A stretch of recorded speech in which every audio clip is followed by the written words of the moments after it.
Saudara Ketua Badan Eksekutif Mahasiswa Universitas Indonesia mengaku mendapat intimidasi setelah memprotes keputusan MK soal batas usia Capres-Cawapres. Menurut BEM UI, keputusan MK itu telah merusak konstitusi dan mencoreng demokrasi.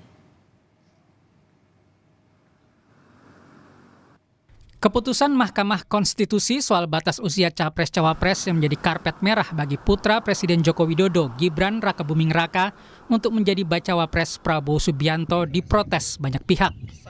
Salah satunya dari Badan Eksekutif Mahasiswa BEM UI.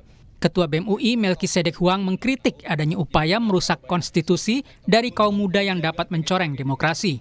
Melki juga mengkritik perlunya azas kesetaraan bukan karena privilege anak muda bisa mendapat karpet merah di Pilpres.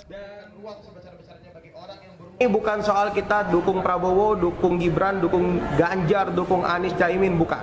Ini adalah soal kita menegakkan konstitusi. Kalau gerbang kita untuk keamanan kita yang adalah konstitusi sudah ditabrak habis, sudah dihancurkan, sudah diinjak-injak, artinya gerbang pelindung kita di masa depan untuk menjanjikan kebebasan, kesejahteraan, kesetaraan, dan perlindungan maksimal sudah tidak ada lagi. Akibat aksinya ini, Ketua BEM UI Melkisedek Huang mengaku mendapat intimidasi termasuk keluarganya di Pontianak, Kalimantan Barat. Ia menduga intimidasi tersebut berhubungan dengan gerakan mahasiswa soal putusan Mahkamah Konstitusi terkait syarat minimal batas usia Capres-Cawapres. Lalu ibu saya di rumah nelpon, ada orang dari aparat tentara, TNI, dan aparat kepolisian yang datang ke rumah, nanya-nanya ke ibu saya, Melki kira-kira balik ke Pontianak, kampung saya itu kapan? Melki kira-kira kebiasaannya tiap malam ngapain? Ibu tiap malam pulang jam berapa? Guru di sekolah saya di SMA Negeri 1 Pontianak pun ada yang menelpon, katanya menjelang putusan MK ada yang nanya, Melki itu pas di sekolah gimana? Melki itu tiap hari kebiasaannya apa dan lain sebagainya.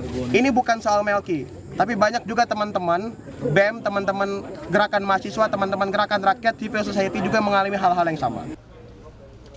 Menko Polhukam Mahfud MD akan mengirim tim untuk mendalami dugaan intimidasi yang diterima Ketua BEM UI Melkisedek Huang dan keluarganya di Pontianak, Kalimantan Barat. Baik Melki maupun orang tuanya harus dilindungi.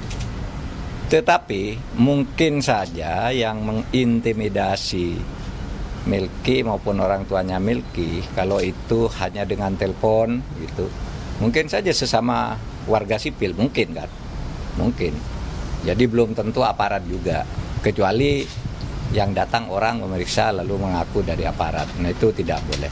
Nah oleh sebab itu saya akan mengirim tim ke sana. Karena kalau ini dibiarkan tuh nanti akan terjadi lebih lanjut dalam peristiwa-peristiwa politik. Putusan MK soal batas usia Capres-Cawapres berujung pada dicopotnya Anwar Usman dari jabatannya sebagai Ketua MK karena terbukti melakukan pelanggaran kode etik berat. Tim Liputan Kompas TV.